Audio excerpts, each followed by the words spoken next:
these are your barbell deadlift basics, going over setup and how to perform. So first you want to bring your bar down to a low setting, probably one of the lowest settings on your rack. From there, you want to load your bar with some light plates to start. You want your plates to be about the same size as your 45-pound plates. I'll explain why in a moment, but you're gonna go ahead and put those. If you have clips, please use them.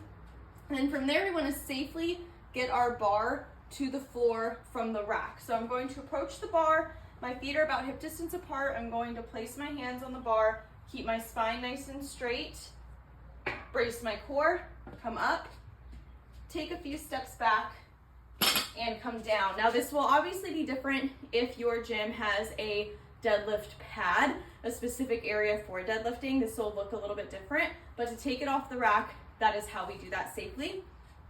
From here, for a conventional deadlift, feet no more than hip distance apart, and then you have options with your grip. You can either do a double overhand grip, double underhand grip, or either split grip position. This split grip is what feels best for me, so play around with your deadlifts and see what feels most natural to you. So for conventional, my feet are in position right under the hips. My hands are going outside the knees. So from there, roll the shoulders back and down. I hinge at the hips, push those hips back, push that booty back until your hands approach the bar outside those knees.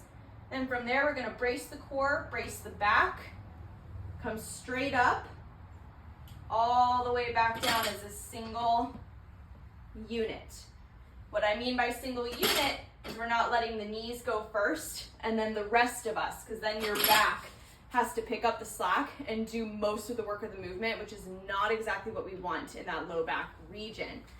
Now, the reason I say to look for plates this size and not the smaller 10-pound plates, for example, is because of where the bar ends up sitting. So you want your deadlift to start right about this shin level. You do not want to be going too far down because your plates restrict that. They make you need to go down lower to hit the floor.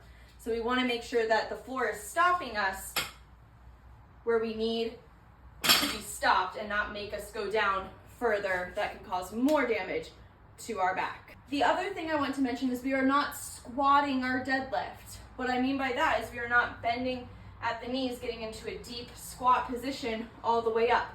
This is more of a hinge type of movement. So I have this open angle here, coming all the way up and back down.